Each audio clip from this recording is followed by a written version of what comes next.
The cold came in 3 stages. First, it was the kind of cold that reminded you a window was left open somewhere, the kind you could fix. Then it became the cold that settled into wool and stayed there no matter how hard you pulled the fabric tight. And then it became this, the cold that stopped being a sensation and started being a fact. The kind that existed beyond discomfort, beyond shivering, beyond the body's small, desperate negotiations. It was just the truth of the universe pressing inward, saying, "You are very small, and I have been here far longer than you, and I will be here far longer than you leave." Elena Vasquez knew that cold. She had known it before, on Kepler Station during the cooling system failure in 31, on the night survey of Proxima 4 when the thermal gear shorted, and she'd lain for 9 hours in a shallow crater, waiting for extraction with nothing between her and 200 below zero, but her suit's failing battery. She'd known it on the glacier survey of the Selen Belt, where the wind moved like something alive and purposeful, and she'd known it in the quiet, particular way you know something when it's inside your chest rather than outside your skin, the cold that comes after you hear about someone you loved and the news is bad. She had survived all those kinds of cold. She pressed her daughter closer anyway. Mara was 6 years old and weighed 41 pounds and had her father's ears, which Elena had always found endearing and now found devastating. The child had stopped shivering 8 minutes ago. Elena had been counting. She knew what it meant when a body stopped shivering. She'd read enough, trained enough, survived enough. Shivering was the body fighting. When the body stopped fighting, it was either because it had won or because it had decided to let go. And there was nothing warm within 3 kilometers of this moon's surface. There was no winning here. She pressed her lips to the top of Mara's head and breathed out slowly, deliberately, as though she could transfer something through the act. Warmth maybe, stubbornness. The particular human refusal to accept a conclusion, just because it was logical. She'd had a professor at the academy, a small, sharp-edged woman named Toretta who taught first-year field medicine, and who had the kind of confidence that came from having personally dragged 11 people out of situations that the actuarial tables said should have been fatal, who told them on the first day. The difference between the people who survive and the people who don't is not usually strength or speed or equipment. It's the ones who refuse, she'd said. The ones who find the refusal somewhere inside themselves and keep finding it when there's no reason left to find it. The ones who don't accept the conclusion. Elena had thought about Toretta a lot in the last 11 hours. She thought about her now.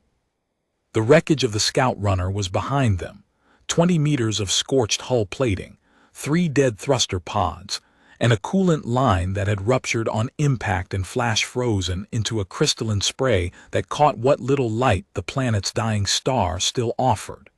It was beautiful in the way that things are beautiful when they are trying to kill you. The ice spray caught the starlight and scattered it in fractals, and in another life, in a life where her daughter wasn't turning the color of old chalk, Elena might have taken a photograph. She didn't have a working communication unit. She didn't have a beacon. She had 40% battery on her suit's thermal layer, Mara bundled inside her outer jacket, and 3 protein bars she'd been rationing for what felt like forever, but was probably closer to 11 hours. She had a multi-tool, a piston knife, and a flare gun with 2 charges. She had, as far as she could assess, about 3 hours before the cold stopped being a problem in the alive way and started being a problem in the final way. She had accepted it. That was the thing. She'd done the math at hour 9, sitting behind a fractured ridge with Mara sleeping against her chest, and she had understood. The shuttle wasn't coming. The shuttle had probably burned in atmosphere. She'd seen the light, that terrible orange bloom above the eastern ice shelf, and she knew what an entry burn that went wrong looked like. There was no one on this moon except them, and whatever had been in the sealed facility 3 kilometers north that she'd been sent to retrieve data from and never made it to, because the Veth had been faster than the mission parameters suggested they would be. The Veth were always faster than the parameters suggested. That was the thing about them. That was the thing about existing alongside a species that had been spacefaring for 11,000 years against humanity's 230. The asymmetry wasn't just technological, it was epistemic. The Terran Survey Corps had been building models of Veth behavior for 60 years, and every model was constructed from observation, inference, and the second-hand accounts of encounters that had, more often than not, ended badly enough that the first-hand accounts weren't available. Every model underestimated. Not wildly, not catastrophically, just enough. Just that precise margin of underestimation that showed up in mission parameters as a 5% buffer, and showed up in after-action reports as the reason why. They were not what humans imagined when they imagined alien life. Humans, even the xenobiologists who should have known better, kept finding themselves constructing Veth psychology in human terms, mapping motivation and behavior onto a species that had evolved under entirely different selection pressures, in a system with different radiation levels and different gravity, and a primary star that put out light in spectra humans couldn't process without equipment. The Veth were not human with different faces. They were something genuinely other, and the thing about something genuinely other was that you couldn't trust your instincts about it. Your instincts were built for the world that built you. They were fast and they were cold in a way that had nothing to do with temperature. Cold the way mathematical certainty was cold. Cold the way a calculated trajectory was cold.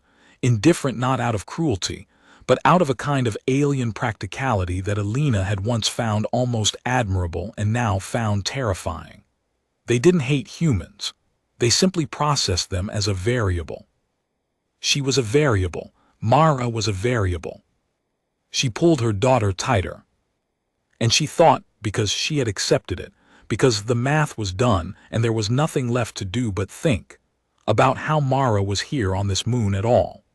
That was the question that had been sitting underneath all the other questions for 11 hours, the one she'd been too busy surviving to examine properly. Mara was here because Alina had made a choice, 6 months ago, that she had defended to her supervisors and to her mother, and to her own conscience without ever quite resolving. Field researchers weren't supposed to bring family on extended missions. The regulation was clear, the reasoning was sound, and Alina had worked around it the way she worked around any obstacle that existed between her and something she decided was necessary. Mara's father was gone. The investigation was still open. Alina didn't have anyone left to leave Mara with who Mara trusted, and Mara had gone quiet in a way that frightened Alina in the months after. Quiet in the specific way that meant she was holding something she didn't know how to put down, and Alina had thought, she needs to be near me. She needs to see what I do. She needs to understand that the world is still large and worth moving through. So Mara had come, and she was here, and Alina was doing the math again, and again the math came out the same way and she had stopped fighting it. She accepted it. And then she heard the sound. She pulled her daughter tighter. It had been the Veth who shot down the shuttle. Not out of malice, she understood that now. She'd been retrieving data from a facility that sat along the edge of what the Veth considered their operational boundary, and her presence had triggered an automated response protocol, the same way a security system fires an alarm when you break a laser grid. She was not an enemy to them. She was a trespasser. The distinction felt academic from where she was sitting. The stars here were different. She noticed things like that, noticed them the way people notice things when they think they're saying goodbye. The constellation patterns from this system's position made everything look rearranged, like a familiar room where someone had moved the furniture in the night. She could find the shape of what should have been the Archer, but the central star was 3 degrees off, and it made the whole thing look wrong, like a version of something she loved with all the specifics slightly altered. She was thinking about constellations because she had accepted it. And then she heard the sound. It wasn't a sound she recognized. It wasn't the pop and groan of cooling hull metal. It wasn't the wind. There wasn't enough atmosphere here for what she'd call wind. just a thin, pressurized whisper that the suit's external mics picked up as white noise. This was something deliberate, rhythmic, the specific cadence of footsteps on frozen ground and the specific weight distribution of something that was not human. Elena didn't move. She had a piston knife in her right hand before she was consciously aware of having reached for it. The muscle memory of 6 years in the Survey Corps, operating well below the level of conscious thought. The figure that came over the ridge was approximately 2 meters tall, which for a Veth was small, adolescent, maybe, or a different subcaste than she was used to. It wore environmental gear that looked grown rather than manufactured, something that gave off a faint bioluminescent pulse in what she imagined were Veth colors. Colors in the ultraviolet range that her human eyes could only barely detect as a shimmer. Its face, she had studied Veth anatomy, had passed 3 xenobiology certifications, had seen photographs, was arranged around a central sensory cluster that processed information differently than eyes processed it, not seeing the world so much as measuring it. It stopped. She held the knife. It measured her. She understood in that moment the gap, not the gap between species, though that was real enough, the gap between the math and the fact of a thing. She had read about Veth combat protocols. She had trained for Veth field encounters. She had memorized the contact procedures in the Corps manual, the careful diplomatic language designed to prevent misunderstandings from becoming incidents. She had studied the known Veth encounter scenarios from the last 60 years. The careful ones, the catastrophic ones, the ones that had ended in something that both sides had agreed not to call a war but that had the same shape as one from a distance. None of that training had prepared her for the specific feeling of being measured by something that didn't have a word for mercy in its native language. Not because Veth were cruel, but because mercy was a concept that arose from emotion, from the specific chaos of caring about someone you couldn't afford to care about. And the Veth had evolved past that kind of chaos long before they'd evolved spaceflight. She had read analyses of Veth decision-making that compared it to game theory, rigorous, elegant, built on the same foundations as mathematics, which made it comprehensible and terrifying in roughly equal measure. Game theory didn't have mercy either. Game theory had optimal outcomes. Game theory had the prisoner's dilemma. Game theory didn't have a child's name or a father's ears or the specific sound of someone breathing wrong in the dark. She was a trespasser. She was an inconsistency in a perimeter sweep. She was, from its perspective, already resolved. She pulled Mara tighter without thinking about it. And then Mara made a sound. It was barely a sound, a breath. The specific sound a child makes when they are sleeping too deeply, deeper than sleep should go. The sound that made Elena's heart seize in her chest because she had heard it at hour 10 and told herself it was fine and told herself it again at hour 11 and was now not telling herself anything. It was quiet. It was the quietest thing in the universe. That sound, that breath, her daughter breathing in a way that was slowly, incrementally, inexorably becoming not breathing. The Veth tilted its sensory cluster. She had seen that gesture, in training footage, in after-action reports. It was a query posture, the Veth equivalent of leaning forward, of asking a question without words. It had detected something. Elena didn't think. She did not consult the manual. She did not perform a threat assessment or recall the diplomatic protocols. She looked at the Veth and she said, in a voice that came out steadier than she had any right to expect, "She's dying." The words hung in the frozen thin air. Stupid words in retrospect. The Veth didn't speak Terran standard. She knew that. She knew it the way she knew the freezing point of water and the escape velocity of this particular moon and every other fact that was technically true and completely useless to her right now. But she said it anyway, because humans say things when they're terrified even when there's no one to hear them. Because putting the thing into words made it real and real things could be fought, and she had not yet found anything she could not fight, and she would not start now. She said it again, differently. Not words this time. She pulled back the jacket and held Mara out slightly, not as an offering, not as a surrender, but as evidence. Look, look at this. Look at this thing that is 6 years old and has her father's ears and is the reason I am still holding this knife instead of using it. Look at what the cold has done. The Veth was still. 12 seconds. She counted. In her experience, 12 seconds of Veth stillness meant a processing event, a significant data input requiring recalculation. She had seen it in footage of negotiations, those rare, careful moments when a human diplomat said something that didn't fit the Veth's working model of human behavior. Then it moved. Not toward her.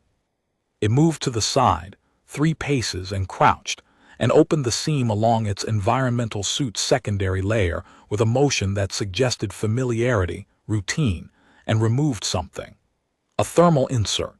She knew what it was because she'd seen the schematics during Xenotech briefings. Veth thermal inserts were essentially biological heating units, a hybridization of technology and engineered tissue that maintained a consistent warmth in the suit's inner layer. This one was roughly the size of a folded blanket. It pulsed with heat she could feel from 2 meters away, a warmth so profound and immediate that it was almost painful, the way warmth always is when it arrives after you have stopped expecting it. It held the thermal insert out. Alina did not move for 2 seconds. 2 seconds in which she performed the most compressed risk assessment of her life and concluded that the risk was irrelevant. She crossed the 2 meters. She took the thermal insert. She wrapped it around Mara. The heat was extraordinary. Not human heat. It ran about 5 degrees hotter than a human thermal blanket, and it pulsed with a gentle rhythm that she guessed was calibrated to Veth biology rather than human. But it was heat. It was real heat, and she felt it against her hands like a physical argument against everything she had accepted in the last 3 hours.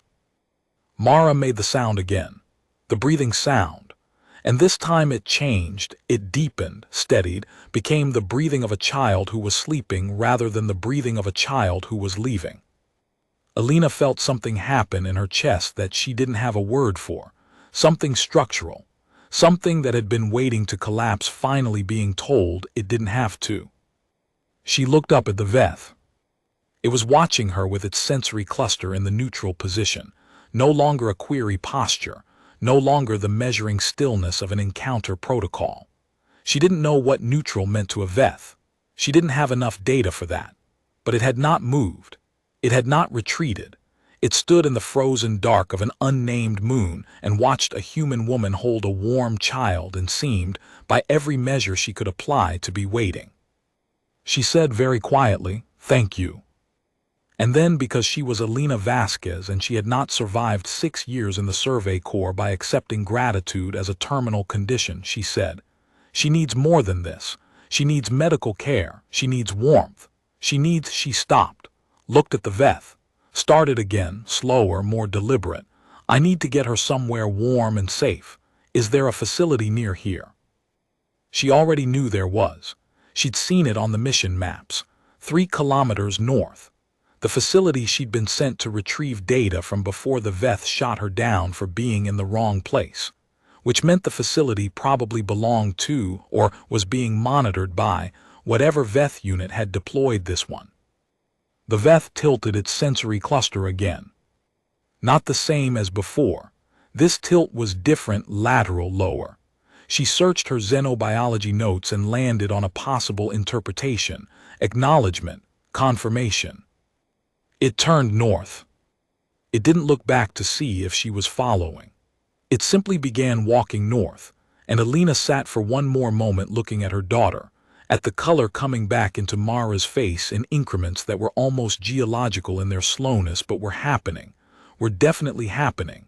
And then she stood up with Mara held against her chest and followed the Veth across the ice. She thought, walking, there is a version of this story where I die here. There is a version where we both die here. That version was very close, close enough that she could still feel the shape of it like the phantom impression left by furniture that's been moved. And there is this version, she thought. the version where something tilts its head and makes a different calculation. She walked. She had expected fear. She had expected the hypervigilance that came from moving in company with an unknown, the specific alertness of walking beside something that could hurt you and choosing not to perform that alertness, choosing instead to walk at a normal pace and put one foot in front of the other and trust the decision you'd made. She'd felt that alertness before, in other contexts, on other worlds. What she felt now was different. Not the absence of caution, she was still aware, still reading every movement, still cataloging, but something alongside it. The first careful increment of something that might become familiarity, if given time and enough walking. The Veth moved without wasted motion. That was the thing she noticed. Every step was deliberate, efficient, the movement of something that understood its own body and its relationship to the terrain it was crossing, and it didn't look back to check if she was keeping up, which she found she appreciated. She was keeping up. She had Mara against her chest and 40% battery on her thermal layer, and the thermal insert wrapped around her daughter, and 3 kilometers of frozen ground ahead of her, and she was keeping up. She thought about the faces she would see when she got back to the core. Her supervisor, Commander Ald, who was going to have a great deal to say about the mission outcome, and who was going to say most of it at elevated volume. The debriefing officers, the intelligence analysts who were going to want everything she'd observed, and were going to have complicated feelings about the fact that she hadn't retrieved the data. She thought about the forms she would have to fill out and the protocols she would have to justify and the chain of decisions that began here, on this ice, behind a Veth she'd been following for 40 minutes, that would work its way through the bureaucratic structure of the Terran Survey Corps like water through stone, slowly, persistently, inevitably. She thought, this is how change happens, not in declarations and ceremonies and formal moments, in one person walking behind a strange being across frozen ground and choosing to keep walking. The facility was cut into the base of a ridge, the kind of structure that the Veth built in ways that made it look like the landscape had decided to become a building rather than the other way around. Smooth edges where human construction would have been angular, materials that absorbed rather than reflected light. She'd studied enough Veth architecture to recognize the design philosophy.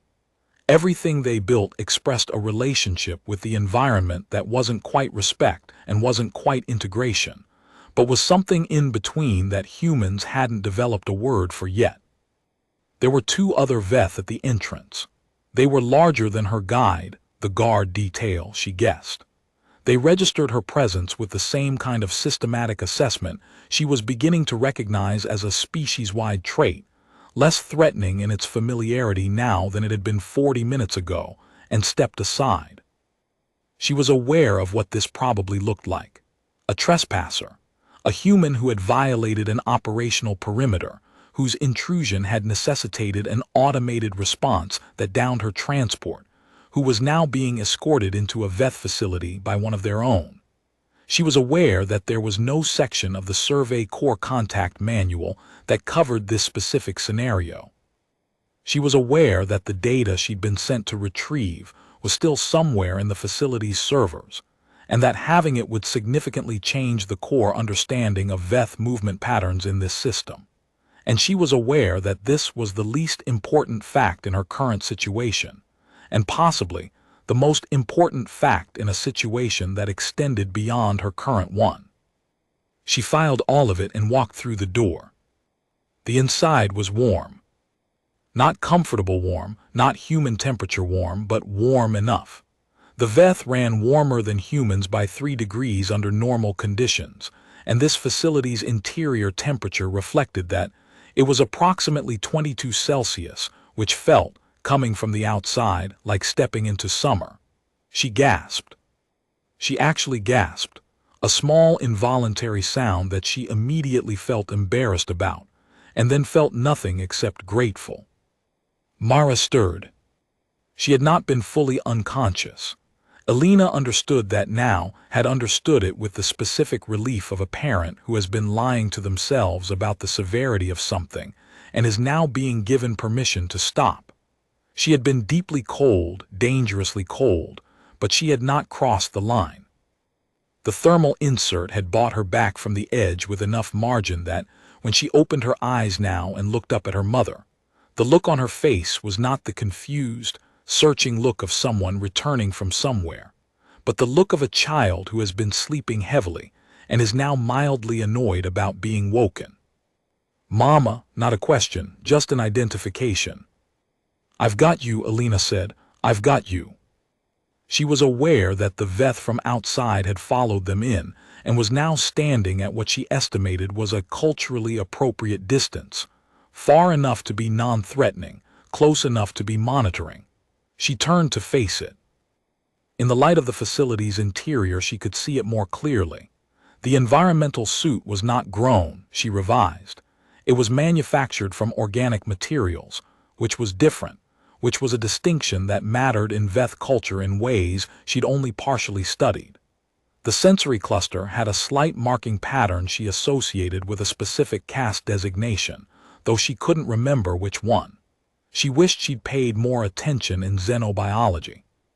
She looked at it and she said, "My name is Alina Vasquez. I'm a field researcher with the Terran Survey Corps. I was on a retrieval mission that went wrong. I didn't mean to intrude on your operational perimeter. I had no way of knowing the boundary line ran through the data archive I was accessing." She paused. "I know you might not understand any of this." The Veth produced something from its suit, a small device, flat, rectangular, the kind of form factor that humans defaulted to for similar reasons. It pressed something on the surface and turned it toward her. The device displayed a text string in Terran Standard. "You were in the secondary survey cache. HFY." She stared at it, recalibrated everything. The Veth had translation technology. Of course they did. Of course they'd been listening to human communications long enough to build translation matrices. Of course the fact that she'd been speaking out loud in a language they couldn't hear the nuance of had been, to their technology, entirely legible. She felt briefly and completely like an idiot. Then she let that go, because self-recrimination was a luxury for situations where you had time for it. She thought about lying. She rejected it. She didn't have the energy, and she suspected the Veth had sophisticated enough behavioral analysis to detect deception in ways she couldn't counter. More than that, and she recognized this as an instinct rather than a calculation, the kind of decision you make below the level of reasoning, and then reason your way toward afterward. Lying felt wrong in a way that went beyond tactical. She had just been handed her daughter back from the edge of death by a being that owed her nothing. The conversation they were about to have deserved the same. "There's a data cache in that archive," she said. "Movement vectors. My core wanted to understand how your fleet is repositioning in this system. I was sent to retrieve the observational logs from the monitoring station." She watched the Veth process this. It was a long process. She held Mara and waited, and she thought about how strange it was to be having this conversation at all. Not the strangeness of speaking to an alien species, which she'd trained for, but the specific strangeness of speaking to this one, in this place, with the thermal insert still radiating around her daughter, and the cold still visible in the frost patterns on the interior wall, where the facility met the moon's surface. Some conversations, she thought, require the specific context of their own impossibility to mean anything. The data you sought would change your core calculations. Yes. It would change their response posture. Yes. This bothers you. She paused. The data was assigned to me. It's my job. This is not the question. She looked at the Veth. Looked at Mara, who had taken hold of a section of her jacket sleeve with both hands in the way she did when she was almost asleep but not quite. A specific grip that Alina recognized as Mara's version of anchoring herself. The same grip she'd had since she was 2 years old, the same grip her father had called her lasso, the way she held onto the people she trusted while she processed everything else around her. Alina looked at that grip and looked back at the Veth. The data shows that your fleet is withdrawing, she said. If my core understands that, they'll reduce their response posture in this system, which reduces the likelihood of an incident that neither side wants. So yes, the data changing our calculations bothers me. It bothers me that we didn't have it sooner. It bothers me that the reason we don't have it is because we've been treating information as a weapon instead of a bridge. It bothers me that two species who are both smart enough to cross the void between stars have spent 60 years misunderstanding each other because nobody sat down and explained what they meant. She stopped, looked at the device. That got away from me a little. Longer processing this time. She counted 17 seconds. Humans withdraw from conflict when they have enough information. When they have the right information. When they understand the situation. Your species is very information dependent for one that shares so little of it. She almost laughed. She didn't. The absurdity of almost laughing in this situation was clear, but she felt the impulse as a distinct and human thing, the reflex toward humor when something is simultaneously true and terrible. It was the same reflex that made soldiers make jokes and doctors make dark quips and parents of small children find the absurd funny even when they were exhausted.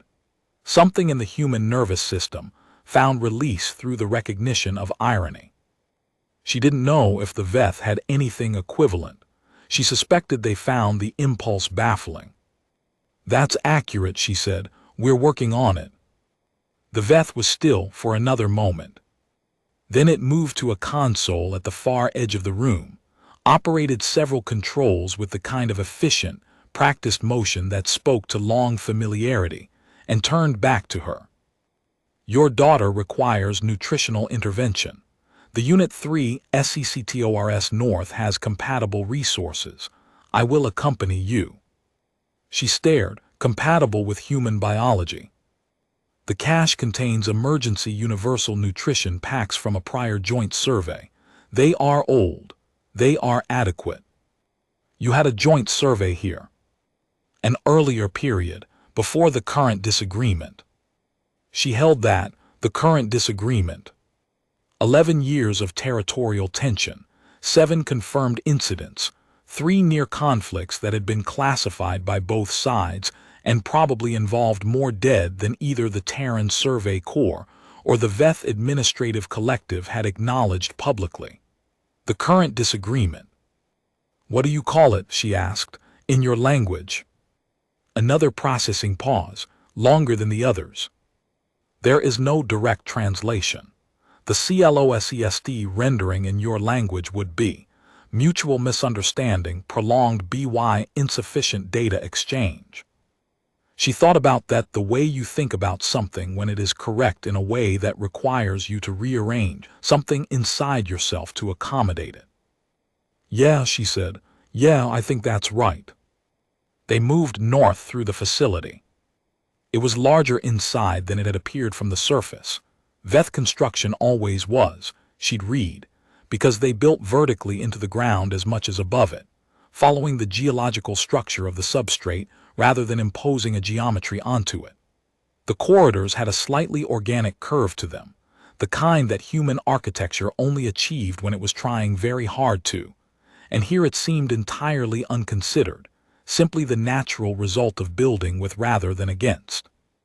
The walls had a faint texture that she thought might be functional.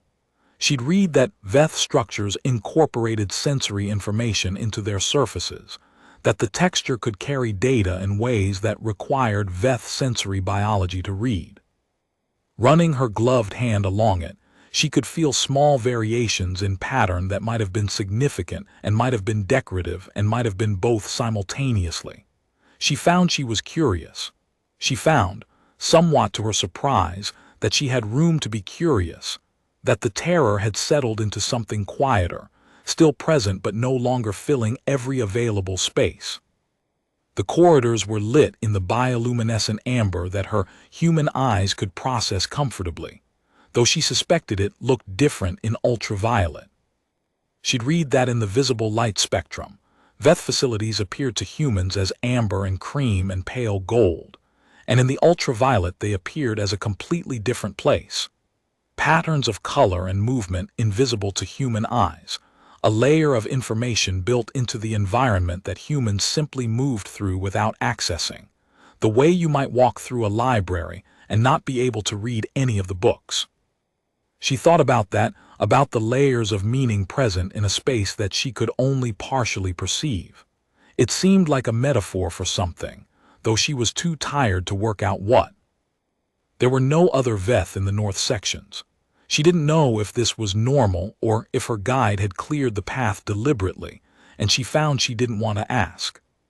There was something about the cleared path that felt like a courtesy, the same kind of courtesy that existed in being given space to do something difficult without an audience, and questioning it felt like the wrong response to a kindness. Mara was awake now, properly awake, head up, taking in the Veth architecture with the uncomplicated fascination of a 6-year-old who had not yet developed the adult capacity for fear of the unfamiliar. She looked at the bioluminescent panels. She looked at the floor material, which had a slightly organic texture like packed bark. She looked at Alina's guide, the Veth walking 3 paces ahead of them, and said, "Is that a person?" "Yes," Alina said. "They're tall." "They are. Do they have a name?" Alina realized she had not asked. She said, "I don't know." She looked ahead at the Veth. "Do you?" She stopped, reconsidered. The translation device was in its suit. She spoke to its back. "My daughter is asking your name." The Veth did not stop walking. It reached up and tapped the translation device once, then produced a sound that her suit's external mics rendered as a pattern of tonal clicks and sustained notes. The Veth's actual voice, or as close to a voice as their physiology got. The device, a moment later, displayed text. "There is no human phoneme equivalent.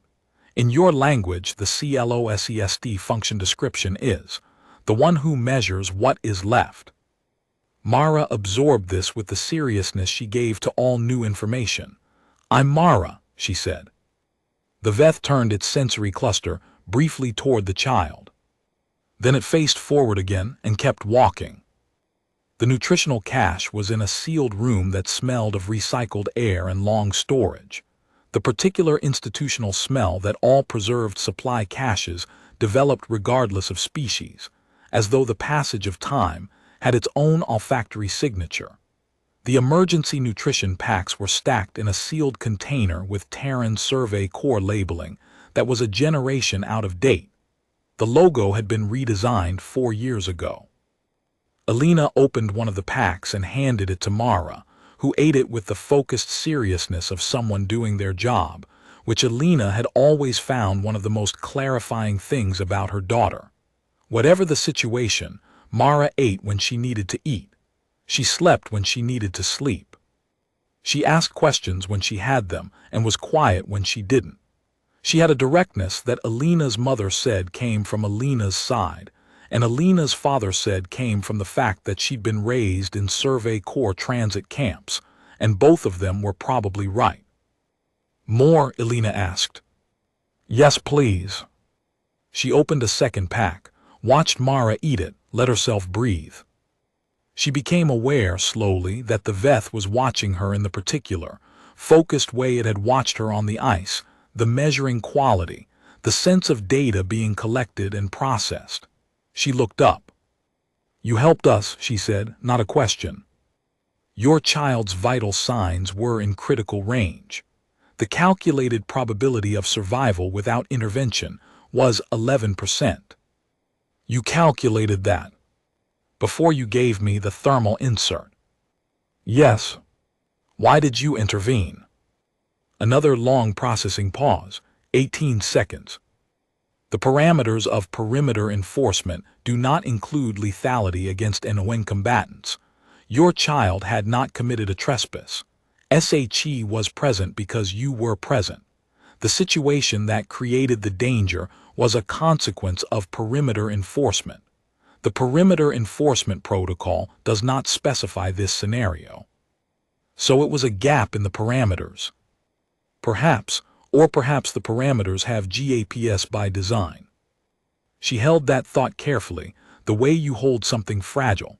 You're saying the protocol was designed to allow for exceptions. I am saying the protocol was designed by something that understood that strict parameters produce incorrect outcomes. That sounds like someone writing ethics into a system. That is a human interpretation. Is it wrong? Another pause. It is not wrong. She looked at this being, this 2-meter, ultraviolet-colored ancient species being that had calculated the survival probability of her daughter at 11%, and decided that 11% was a gap in the parameters and filled it with heat. She thought about the current disagreement and mutual misunderstanding, prolonged by insufficient data exchange, and the data cache 3 sectors behind her that contained movement vectors showing the Veth fleet withdrawing from contested space. She made a decision. I'm not going to take the data, she said. The Veth was still. I was sent here to retrieve it. My mission parameters include that retrieval. I'm choosing not to. She looked at her daughter, who had finished the second nutrition pack, and was now examining the container with methodical interest. I'm going to transmit a contact report instead. I'm going to report this encounter in full and recommend immediate diplomatic engagement at the fleet level. If the Veth are withdrawing, there's a window that doesn't need to be opened by data theft. It can be opened by one survey officer saying, I was here, this happened, talk to them. She looked back at the Veth. I have no idea if that's the right call strategically. It might be the wrong call, but it's the only one I can make from here that feels true. The transmission will be detected. You will be in range shortly. If we allow the transmission, it would suggest we knew of its content, which might look like you were coordinating with a human trespasser. I know. I understand that's complicated for you. Yes. I'm asking you to allow it anyway. She had been in the Corps for 6 years. She had been in difficult situations before, field situations, contact situations, the kind where the margin was thin and the consequences of error were final. She had never been in a situation quite like this one, standing in an alien facility with her daughter eating outdated ration packs, asking a being whose species had been spacefaring before humans had invented writing to trust her. The Veth was still for a very long time. Long enough that Mara looked up from the nutrition container and looked at the Veth, and then at Alina with the expression she made when she was trying to understand something and was deciding whether to ask about it or figure it out herself. Then the Veth moved to the console at the room's far edge and operated controls and said, through the translation device, the external communications array is experiencing a scheduled maintenance period. Transmission through the facility's secondary relay would reach Terran frequencies. This maintenance period will last 40 minutes. She understood. It wasn't permission. It was a gap in the parameters. It was a thing the protocol had not specified. Thank you, she said. She pulled out her suit's emergency comms unit and spent the next 32 minutes writing the most careful contact report of her career. She wrote from the beginning, from the mission parameters and the transit approach, and the moment the Veth automated perimeter response had lit up her sensors and she'd known, with the particular clarity of someone who'd been in the field long enough to read a situation before it finished presenting itself, that the situation had changed. She wrote about the impact, the hull breach, the assessment. She wrote the facts in order and she wrote them precisely, and when she reached the part about the cold she wrote that precisely too, the temperatures, the time frames, the physiological indicators, Mara's cessation of shivering and what that indicated and what the projected outcome had been. She included everything. The transit failure, the recovery position, the intervention, the translation exchange, the nutritional cache, the architectural details she'd observed, the specific conversation about the data. She included her read of the Veth's behavioral responses and her assessment of its decision-making framework. She labeled it clearly as interpretation rather than confirmed analysis, because she was a field researcher and not a xenobehavioral specialist, and the distinction mattered, because the Corps needed to know the difference between what she'd seen and what she'd concluded from it. She included her recommendation, strongly worded, stamped with her field officer's authorization code, that Terran Survey Corps Command initiate formal diplomatic contact at the highest available level within 14 standard days. She included her daughter's name in the report, not because it was protocol, it wasn't, but because the story was incomplete without it. Because a 6-year-old's breathing in the cold was the specific detail that had caused a being with 11,000 years of spacefaring history to perform a calculation that ended differently than it began. Because sometimes the data that changes the outcome is the data that isn't in any parameter. She transmitted. The Veth stood at the console and did not move for the duration of the transmission. It did not confirm receipt. It did not indicate any awareness of the transmission at all.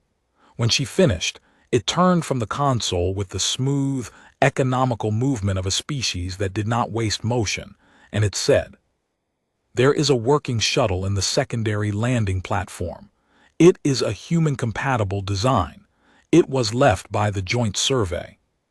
It is currently available for unscheduled maintenance review." She looked at it for a long moment. Another maintenance window. The parameters do not specify when unscheduled maintenance REVIEWS occur. Right. A long pause. VASQEZELENA. Yes. Your daughter's ears are an unusual feature for a human. She stared at it.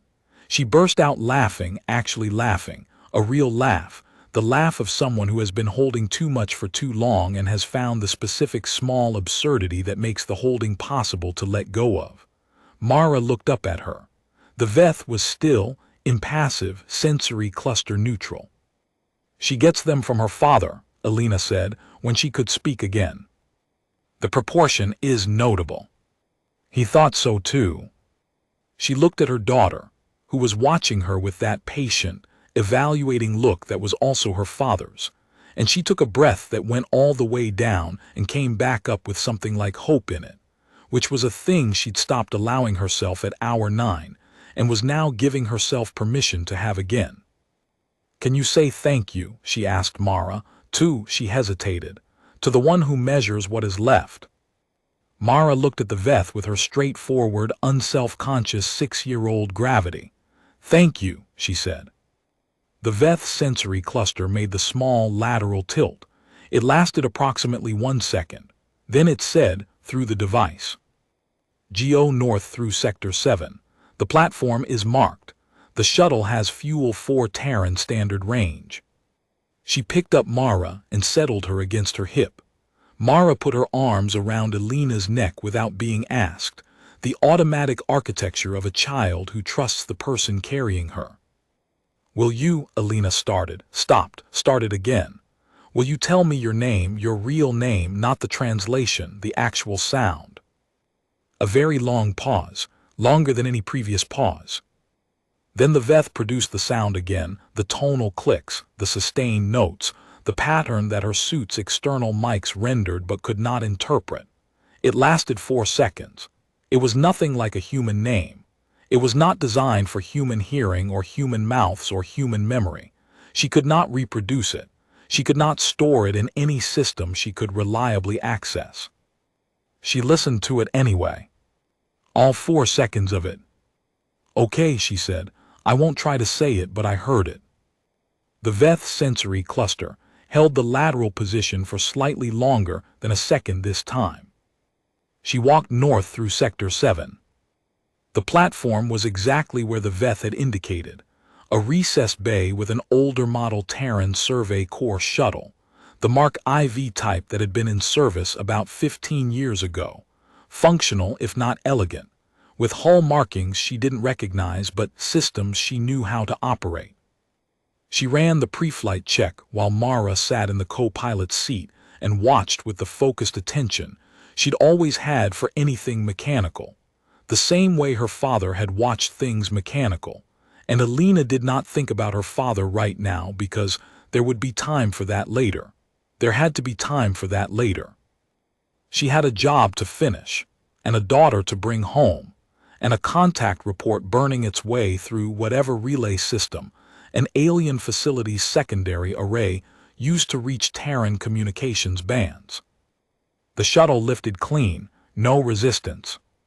The Veth's facility grew small below her through the viewport, and then the ice shelf, and then the curve of the moon's surface, and then she was in the dark, and the stars were all slightly wrong from this angle, but she knew which direction they needed to go, and the nav system came up without protest and gave her a route. She set the autopilot, leaned back, let the seat take her weight for the first time in 14 hours. "Mama," Myra said. "Yeah. Were we okay?" She thought about 11%. She thought about a thermal insert and a gap in the parameters.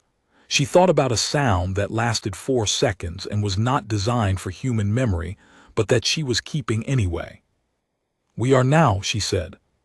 Myra leaned her head against Alina's arm with the comfortable certainty of someone who had decided that was true and had moved on. Alina looked at the stars, wrong and familiar and full of distances she couldn't calculate and questions she couldn't answer, and 11,000 years of another species' history that she had touched, very briefly, in the specific place where parameters ended and something else began. She thought, the contact report is already moving through the relays.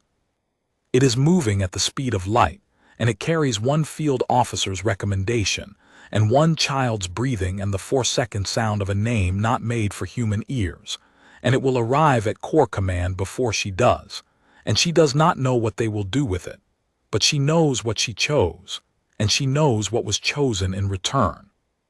She thought, that is how it starts, not with diplomats and treaty tables and the formal language of intent.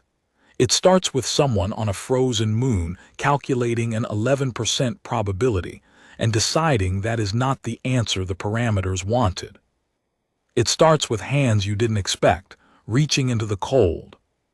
She thought about the current disagreement, mutual misunderstanding prolonged by insufficient data exchange, 11 years, 7 incidents, 3 near conflicts, all that distance between two species who had both, for different reasons and with different methods and with different amounts of time on their side, looked at the dark between stars and decided to cross it. She thought, we are the species that crosses distance, all of us. That is the thing we share that neither side has thought to say out loud. She would put that in the follow-up report. She filed it mentally, pressed her cheek against the top of Mara's head, and watched the stars go by. 14 hours later, she docked at Outpost Vera and walked down the ramp into noise and light, and 3 core medics who took Mara from her arms with practiced efficiency, and 2 field officers who started asking questions before she'd cleared the dock. And she answered them all, every question, precisely and in order, because that was her job and she was very good at her job. She answered every question except one. The field officer who asked for a physical description of the Veth individual standard protocol, the information went into the encounter catalog, stopped mid-form and said, "You're not going to give me a name." "I have a name," Alina said. "But it's not mine to put in a catalog." The field officer looked at her for a moment with the expression of someone deciding whether to push. He didn't push. She went to medical and sat with Mara while the medics did their work, and she held her daughter's hand, and she didn't cry, because she was a Survey Corps field officer and she had work to do. She waited until Mara was asleep under proper thermal blankets in a proper medical bay, and the monitors showed everything normal, and the medic on duty said, "You can go. She'll be fine." And then Alina walked to the end of the corridor and stood in front of a viewport that looked out at the dark, where the moon was still turning on its axis, 300 kilometers below. She thought about Mara asking if that was a person. Yes. She thought about the lateral tilt of a sensory cluster. 1 second, then longer. She thought about what the longer meant, That increment of additional duration, the extra second held longer than protocol required, the same way humans hold a handshake a beat past what courtesy demands when the handshake means something. She did not know if that was what it meant for the Veth. She did not know enough to be certain. But she thought about it anyway, the way she thought about all the things she couldn't be certain about, which was to hold them carefully and not put them down.